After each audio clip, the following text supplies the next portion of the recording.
Good afternoon, everyone, and thanks for joining us here at Kennedy Space Center. I'm NASA Press Secretary Jackie McGinnis, and we're joined today for an Artemis update by NASA leadership and our Artemis II crew. They just got a first look at the spacecraft that will take them to the moon. And unfortunately, we only have 45 minutes today for this briefing, so we'll try and keep it short.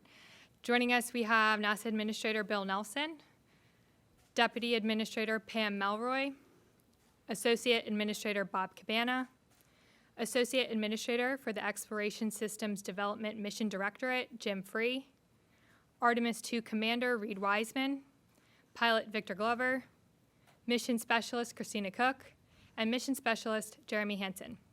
First, I'll hand it over to the Administrator for a quick update. Thanks, Jackie. The fact that the crew has seen their spacecraft now, this is another major step of us going back to the moon. Remember, we're going back to the moon. It's actually a different moon. We're going to the South Pole.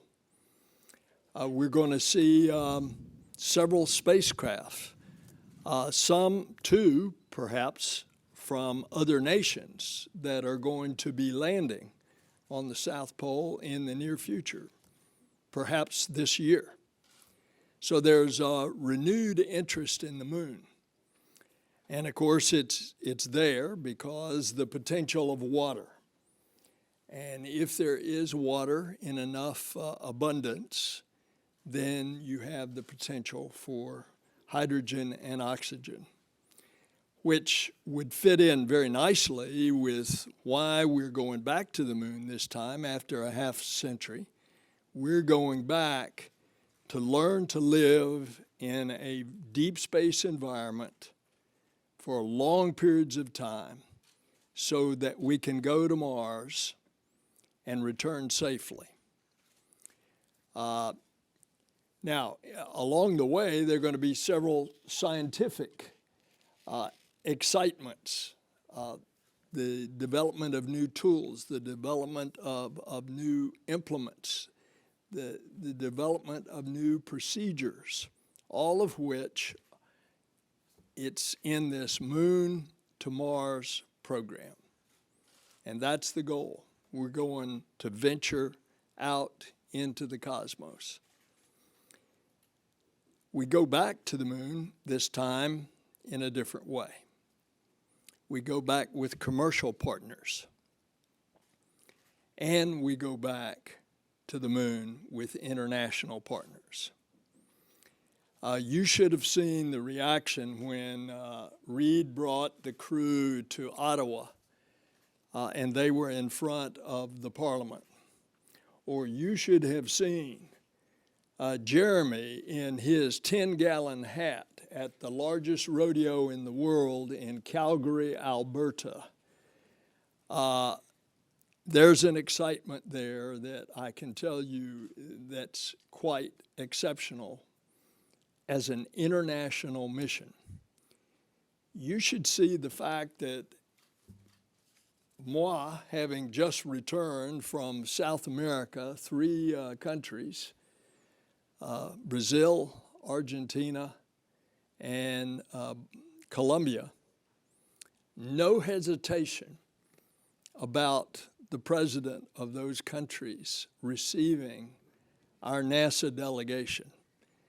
And not only excitement, but enthusiasm of presidents that amazed our U.S. State Department embassy staffs that would accompany us. There is this excitement in the international community. And of course, all along in the science that we're going to discover things just like I say about the James Webb Space Telescope, we're going to answer questions that we don't even know what the questions are right now. But I remember back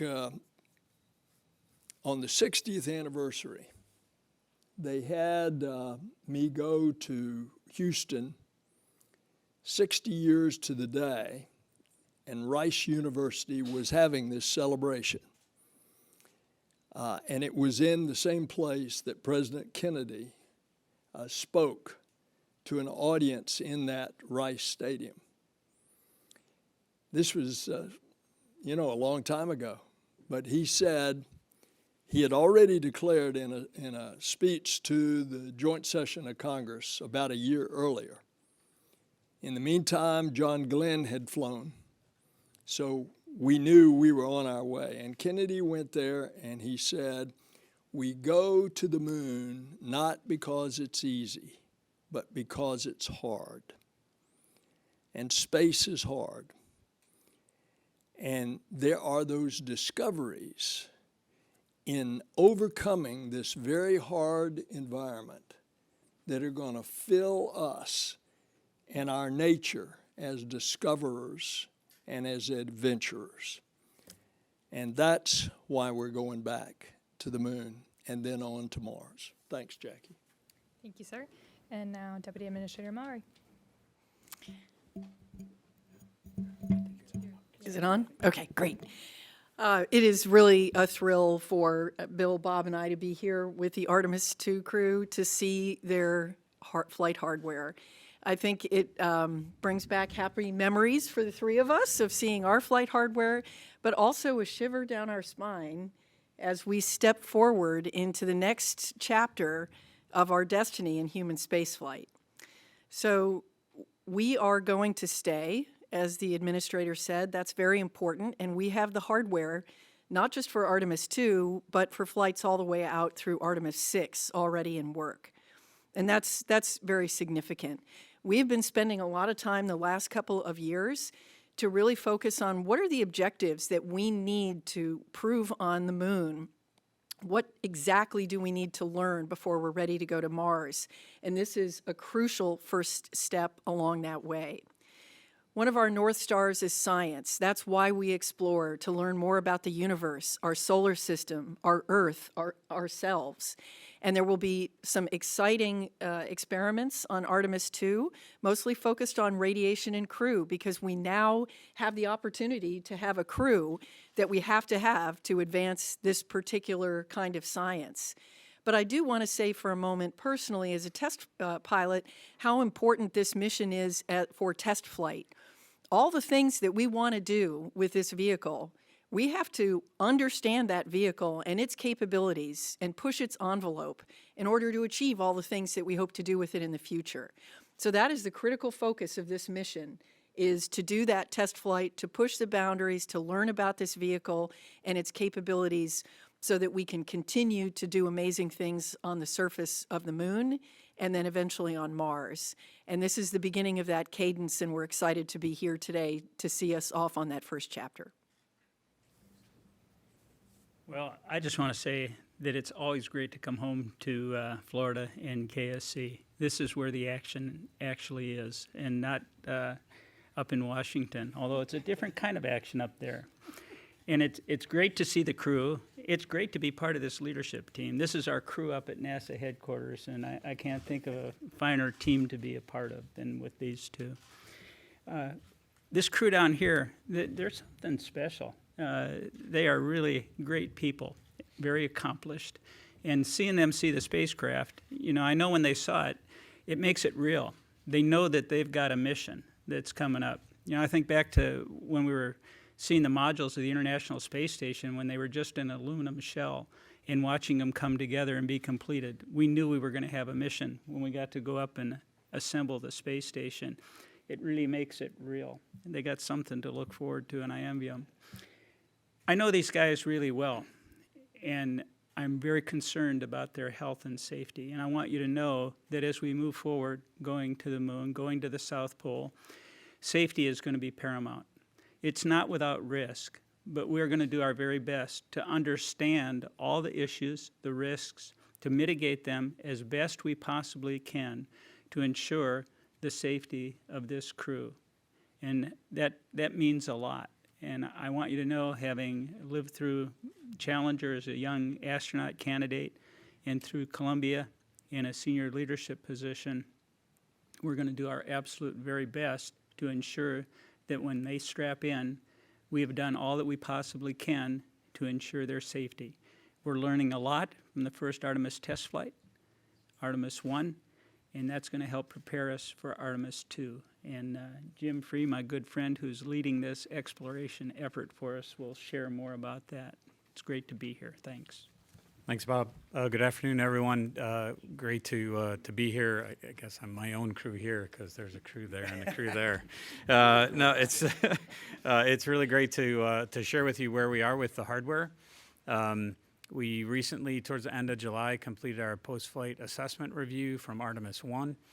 That's where we go through all the mission objectives, look at open items and anomalies, and trying to decide if we're on the right path for Artemis 2. We looked at a number of things that have been open, the heat shield, an electronics box on the service module, and some of the release and retention bolts. Probably the highlight things, I think we have plans forward with all of those. We still have to get to root cause before we get to flight rationale. So to Bob's point about safety, that's one of the things we need to get through. As far as overall, we're still working towards the end of November for 24 for Artemis 2.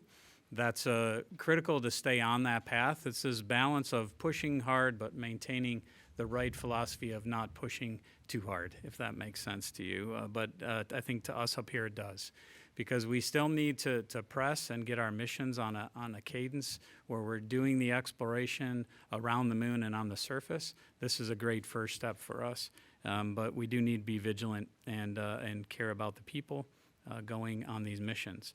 We do have a number of weeks of risk to that date.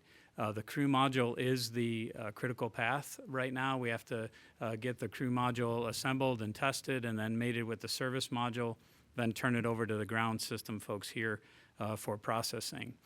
The exploration ground systems team here continues to push towards a mid-November roll of the mobile launch tower out to the pad to do some verification and validation tests of all the systems that have been upgraded and repaired since Artemis 1, and they're on a good path to the 16th. They completed a couple weeks ago the repair of the cable that holds up the crew access arm.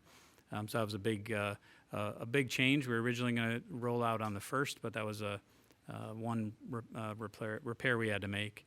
Orion, I talked about the crew module already. I'm sure it was great to see inside that for the crew. The service module was handed over from our European service module partners and the European Space Agency in June.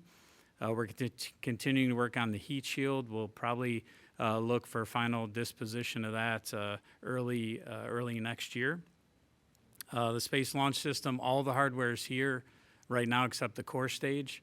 We're holding the core stage back in Louisiana for some repairs that we need to make to one of the downcomers, and that'll probably be shipped in the November timeframe. There's no impact to the overall critical path or anything for stacking, which will probably start in the February timeframe of next year. From a flight ops perspective, obviously the crew training is well underway. The landing and recovery team, which is part of the ground system group here at Kennedy, did the underway recovery test number 10 last week, which included a night recovery. And I know the crew got to see the team in San Diego before they put to sea. We're really not working major issues right now. We have some of the dispositions I talked about, but I think we're on a good path, and I want to stress that vigilance piece. I tell everybody, and I think I sat here at this table and said Artemis 1 was a great mission. We learned so much from it. The success was incredible. The only thing that carries over from that mission is the engineering. We're using all new hardware, so that vigilance of putting that hardware together and calling out when things are not right or there's a concern is really important, because these four folks next to me here depend on us to do that. So that'll be a focus of the team, and look forward to talking to you as we head closer to Artemis 2. Reed? Awesome. Thanks, Jim. We made it to Kennedy. This is awesome. I'll speak on behalf of Victor, Christina, and Jeremy, and then we'll get into some questions. But we're fired up. It's a great day yesterday when you walk around the corner at the Neil Armstrong Operations and Checkout Facility, and there's your spacecraft that you're going to ride in.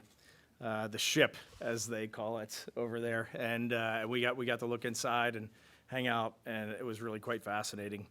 We've been busy since April 3rd. It kind of started with a bit of a media blitz, but then we got down to work. We've been studying spacecraft systems at the Johnson Space Center. We have gone out to Denver to visit with the Lockheed facilities out there and meet the engineers that are working on the vehicle, from the software, controls, and displays. As Jim said, we were out in San Diego working with our beloved United States Navy and the rescue and recovery forces that are working alongside NASA. And now here we are for our first visit as a crew to Kennedy Space Center. I think I want to touch on just two quick things. First, we get asked often what the measure of success for Artemis II is. And to the four of us sitting here, the measure of success for Artemis II is seeing our colleagues on the lunar surface, seeing our colleagues assembling Gateway, and then seeing people that are following in our footsteps, walking on Mars and coming back to planet Earth. Like, that is the measure of success for us. Artemis II is the tiniest footnote in the Artemis campaign, and that is really what we believe. And every day that we go to work, we're looking at this vehicle for the future. We're not looking at this vehicle for Artemis II, and that means a lot to us. The other thing that I wanted to say, because it's really struck us, is we hear about the hardware, and it's real. Most of you saw it this afternoon with the spacecraft. Those that have been to Michoud have seen the booster. Out in Utah, our solid rocket booster segments are getting ready to be shipped down here for stacking. But as we go around and see the hardware, the thing that blows us away is the quality and the youthfulness of the people that are working on this program. These Americans, these Europeans, our Canadian allies to the north, when you get in these small rooms of 15 to 20 people and you see not only how hard they're working, but how motivated they are, how excited they are to be a part of this every single day. I wish every American, every Canadian, every European, everyone that's a part of Artemis, I wish they could just go see what we get to see, the quality of these people. It is totally awesome. Thank you. Thanks, Reed. And now we'll take your questions. For those of you joining us on the phone, you can press *1 to join the queue. And for those of you in the room, if you could wait for the mic to reach you. First, we have a question with Marcia Dunn with the AP. Marcia Dunn, Associated Press. Maybe for Mr. Free, or I don't know. What's your working target date for Artemis 3? Is it still late 25? And for Artemis 2, is there any thought being given to upgrading to a real orbital flight? And if not, why not? And maybe you could tell me if that adds so much more complication that you wouldn't even want to try it, Reed. I don't know. But those are my questions. Yeah, so for Artemis 3, we're still working to our contractual dates with everyone, which is the December of 25. We did receive a updated schedule from SpaceX that we're looking to get some more detail on. We were at Starbase a couple weeks ago and really spent some time going through their major milestones to the Artemis 3 mission, which includes a prop transfer mission as well as the uncrewed demo. So really kind of sharing our philosophy, their philosophy, where they are with the hardware, trying to understand their schedule some more. So I think we'll look at that and update around that in the near future after we have some time to digest it. But what we're holding all the contractors to is that December of 25 date. We may end up, flying a different mission if that's the case. If we're have these big slips out, we've looked at can we do other missions if the possibility exists there. But right now we're still trying to look at their schedule. The spacesuits are heading to PDR in October, so that's obviously another piece of hardware that is on the path, the critical path to that mission. As far as why not do an orbital mission? I think this mission was designed with safety in mind. So we're going to spend that 24 hours in Earth orbit. That was the first gate of can we get all the systems checked out before we're committed to go to the moon. So that was the first aspect of safety. The second was what can we do to make sure that we can get the crew home safely, even if we lose all the propulsion capability on the Orion main engine. So we're going to do that burn and do the lunar gravity turn so we don't have to take that risk. So everything about risk, even the crew size, we try and focus on what's the right crew size for all the tasks that we have to do versus the risk that we put them at to fly the mission. No. don't know if you want to address The only thing I'll add is every day I go to work, Jeremy tells me that we're putting this thing into low lunar orbit, and I keep telling him, no, we are not, because we are doing the highly elliptic orbit using the interim cryogenic propulsion stage, and our TLI will be done on that European service module built by Airbus, and we're going to use our prop there. We're going to use it smartly. I look at this mission profile as 3 orbits of Earth, and I really like the way we build on it. Our first orbit is 1,200 nautical miles. We get that first 90-minute checkout of spacecraft systems, and if there's something that our mission control teams in Houston don't like, we come home. And then we do that big, highly elliptic burn, and we go out to 38,000 miles, which we're going to be glued to the window at the apogee on that one. But that gives us our 24-hour return capability, and if everything's looking good, we do our TLI burn, which is also our deorbit burn, really, and then we do a few course corrections on the way out and the way back. So I really like the way safety is built into this mission profile, and I don't think we're going into low lunar orbit on this one. Thanks all. Tom Costello with NBC, here in the middle.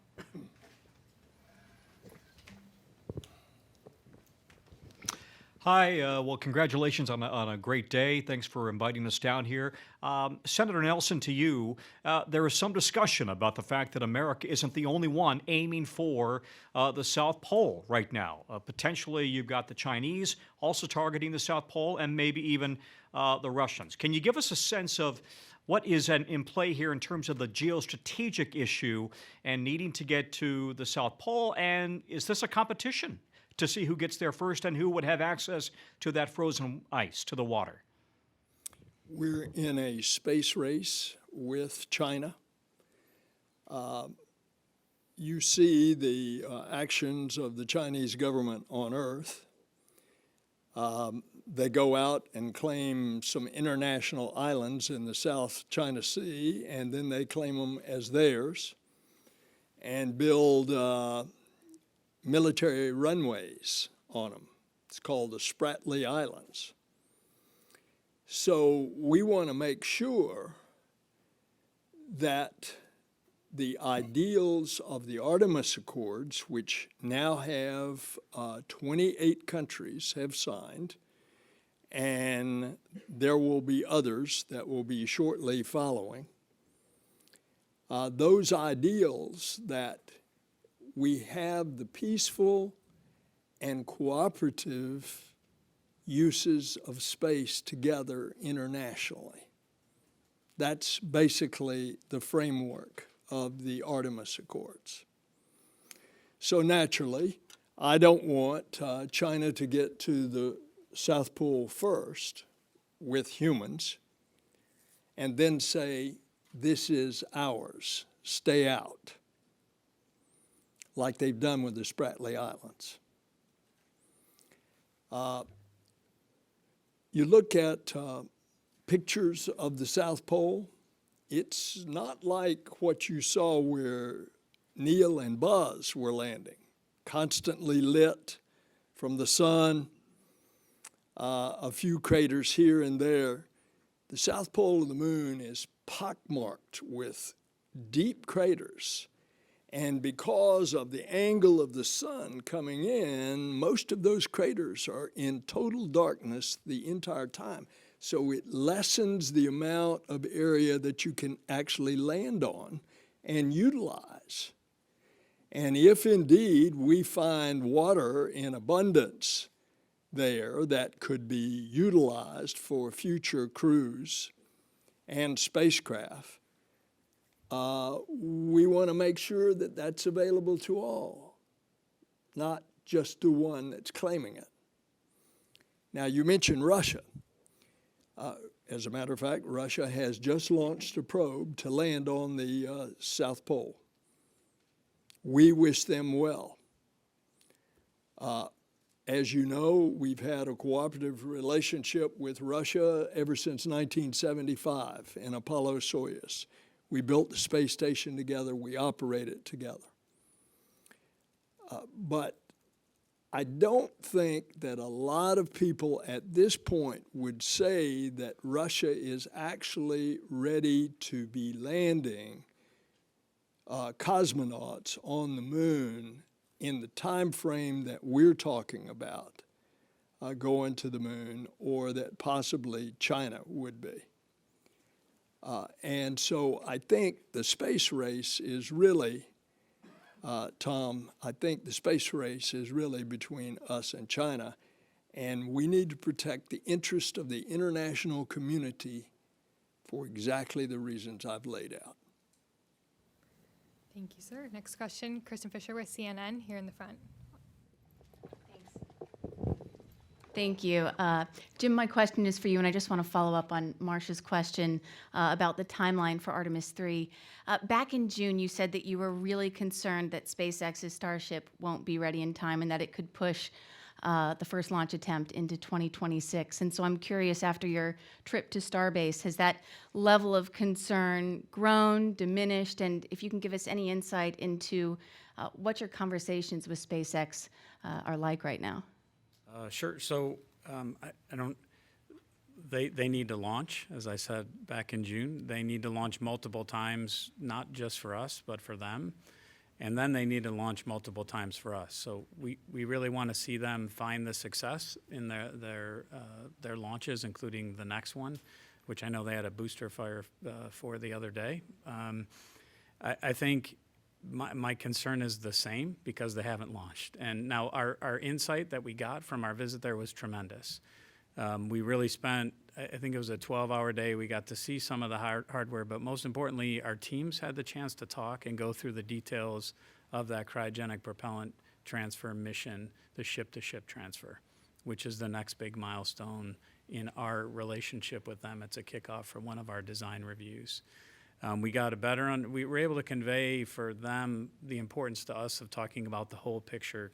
The administrator, I think, gave you the big picture. We need to talk about what it takes to get those people on Artemis 3 to the surface.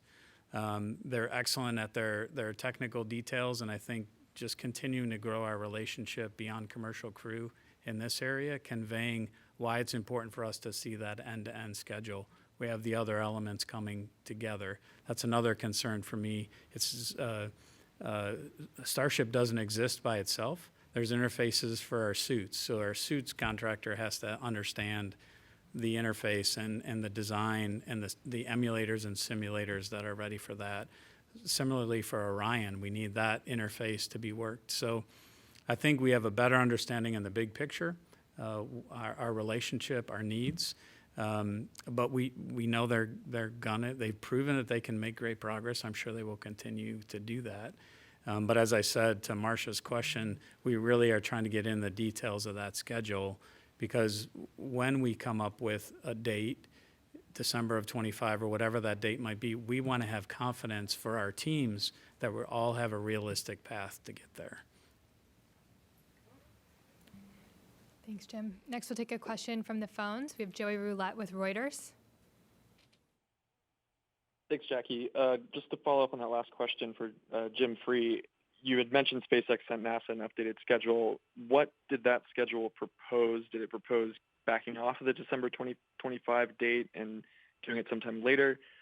Based on what you've seen now, I know you're at NASA still evaluating things. What do you think is a realistic date for that mission based on what you know now? Thanks.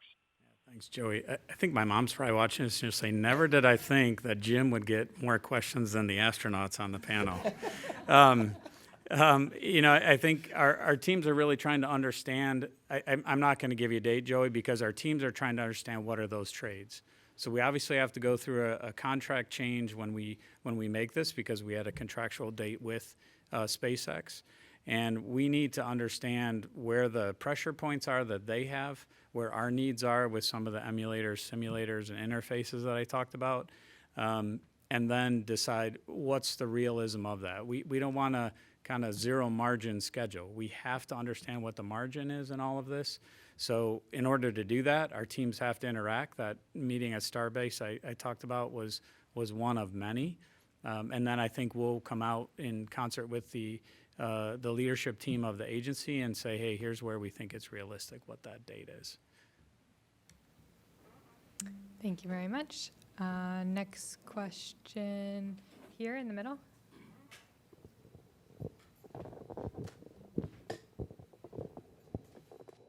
Hi, Philip Sloss, of course, for Mr. Free. You were talking about the issues with core stage 2, Michoud. When do you expect the stage to be ready for the engines to be installed? And if you have, understand you still have a decent amount of margin in that schedule. What's the need date that you need the stage here at KSC? With stacking happen in February, that if it's not here in February, that's where it'll start to impact the critical path. But the Boeing team down in Michoud has a good handle on the work. This is a different flow than the stage went through the last time, because the stage the last time went down to Stennis and went vertical and had some traveled work with it there. Whereas this time we're doing all of that work at Michoud. So it's a little bit different flow, and we don't want to push it down here and then have traveled work down here that then brings the team from Michoud. We want them to do it. It's a little more challenging at Michoud because we have to rotate the vehicle, whereas if it's vertical, you can kind of get to all sides of it at one time. So it adds a little bit of time to it, but we feel like the best place to do that is Michoud, so we'll leave it there. But I don't expect it to go much past November. This last little issue we had on one of the downcomers was really minor in the grand scheme of things. But I don't see it pushing much past November. Thanks, Tim. Here on the left. Stephen Clark, Ars Technica, another one for Jim Free. You mentioned several weeks of risk to the November 2024 date. Do I take that to mean that you have several weeks of margin or several weeks of negative margin, so to speak, for that late November date? It's negative margin, yeah. And would you characterize the heat shield issue as sort of the largest unresolved issue coming out of Artemis 1 at this point? And can you update us on what the root cause of that uneven charring and ablation of the heat shield was, and any mitigations that you're looking at for Artemis 2, either on the hardware or in the way you fly the reentry? Yeah, I think I definitely want Reed and the crew to weigh in here. I think it's definitely the biggest open issue out of one. We're going towards root cause, and I think this goes to Bob's comment about safety, and what the leadership team here has asked of us is focus on root cause. We've been through 2 series of tests in the ArcJet out at Ames. The 3rd series is happening this month. We have a fault tree that we've been working down. We have some theories on what the root cause might be. We won't talk about flight rationale until we get through root cause. We just had this conversation. I don't want the team to think about flight rationale, because as soon as you do that, you start to jump past things that might be lurking as a root cause that you might miss. So we have some ideas on what that root cause might be, and these testing series are slowly buying that down. It's tests out at Ames. We've also done tests at Langley. We're doing some tests down at Wright-Patterson Air Force Base in Dayton. So we're using facilities across the country. I think we're on a path to that root cause with the final disposition in April, and of course that's got to come up all the way through the agency. Our technical authority is a big part of that. The crew hears about it. I think they said they just heard about it yesterday, so they're heavily involved. Obviously we're going to make the right decision to keep them safe. If that decision is we have to do something drastic, then we'll do that. But right now we're on a path to press to get to the root cause, and then we'll make the final determination from there. I don't know if you want to add anything to that, Reed. I think you did a great job touching on it, Jim. And every time you see me coming, you take a step back because I'm coming about heat shield. But we really have a lot of really strong trust in this team. We have some really talented researchers and engineers looking at the problem, and I know we will find the right solution. And for sure, this crew, we're not going to launch until we know we're ready, until our team knows that the vehicle's ready. And we will keep the pressure on. But so far, I think all the right things are being done. Anybody else want to comment on it? Thank you both. Next, we have another question on the phone. Andrea Leinfelder with the Houston Chronicle. Hi, this question is for Jim. I was hoping you could give a little more detail on what you meant by saying we might fly a different mission. Like, are you suggesting that if the lander isn't ready in time, maybe you'll fly astronauts around the moon for a second time? Thank you. I think we're always one of the things Pam talked, and I'm not going to get her words right, so I won't even try. But a few months ago about what we learned from ISS. I think one thing we learned from ISS is to make sure we're flexible, so we keep human spaceflight viable.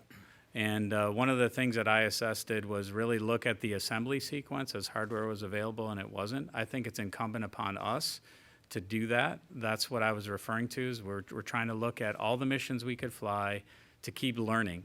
We may fly 2 and want to fly a different mission for 3 because we want to understand how the system works better. I don't want to look at it as a negative of, hey, we might not fly 3 the same way. For me, it's continuing to learn to do exactly what Reed said, so that eventually we're putting humans on Mars. We're not going to accomplish everything in one mission. We shouldn't expect to. What we should do is expect to fly it safely and advance our cause of understanding, to do our science, but cause of understanding of our vehicles and systems. Thanks, Jim. We have another question on the phone from Sarah Derry with Radio Canada.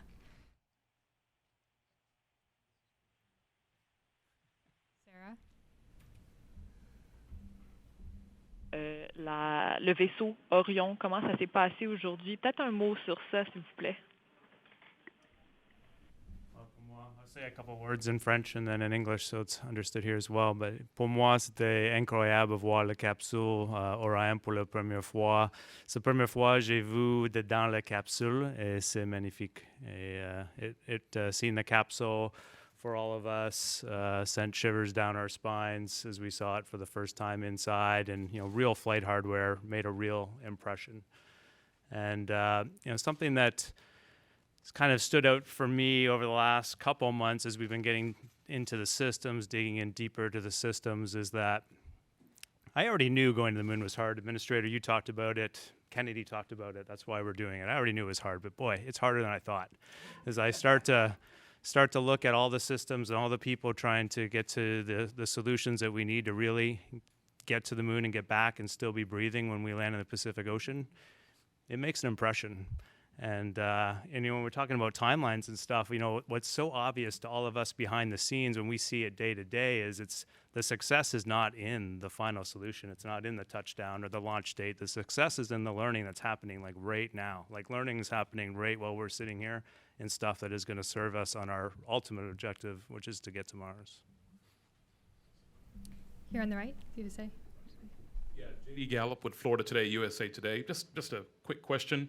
You talked about training and testing. What do you guys do to relax? What are you doing to kind of mentally prepare for going on this mission?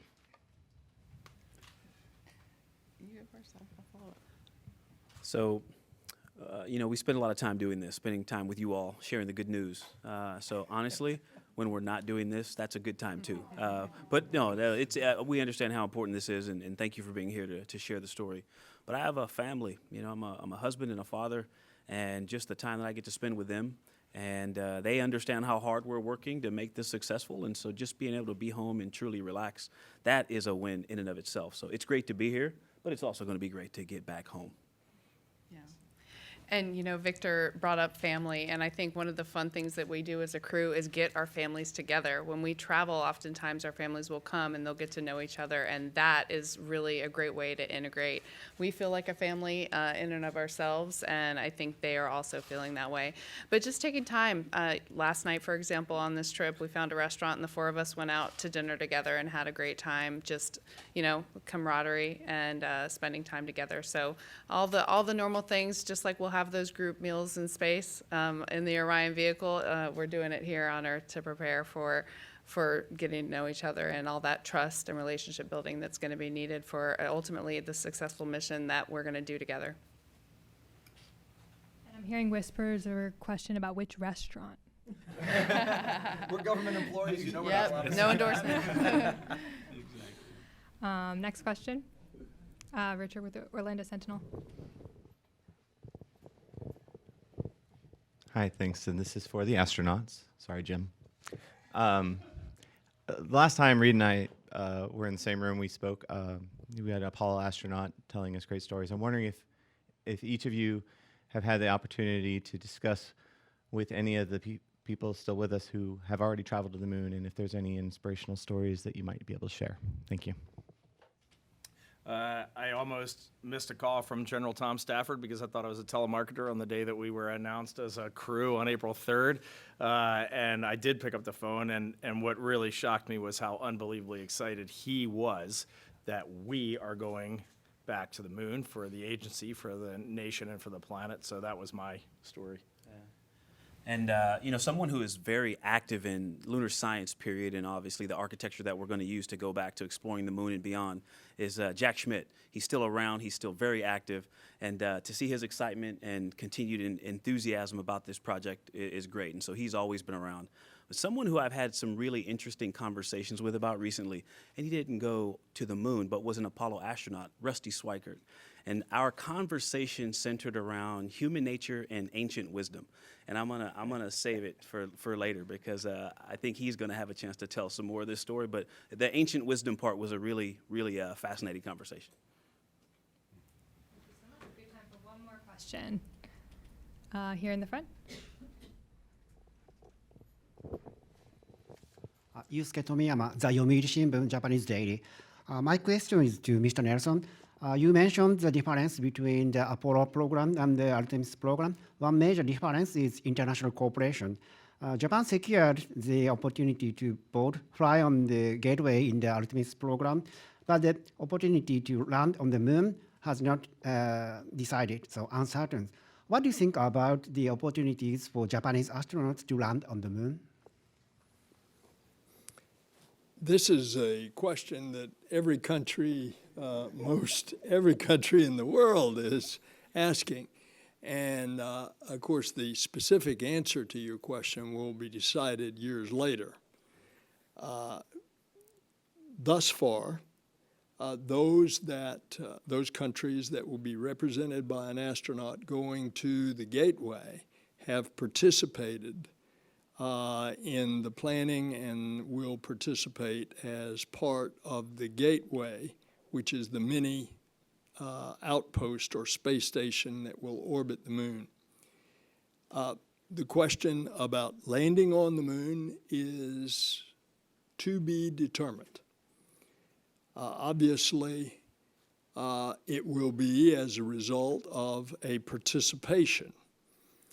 In Japan's case, Japan is very interested in doing a compartmented, pressurized rover on the moon. That would certainly be a part of the consideration, but other nations are doing the same kind of planning for the future as well. So even though we have a U.S. ambassador in Japan named Rahm Emanuel who constantly is asking me on behalf of the Japanese government these questions. Nevertheless, that's going to be determined some period in the future. All right, thank you all so much. Unfortunately, that's all we have time for today. I know we had a lot of outstanding questions, so please feel free to reach out to us in the NASA newsroom. You can learn more about NASA's Artemis missions at nasa.gov/Artemis, and I hope you have a great rest of your day. Thanks.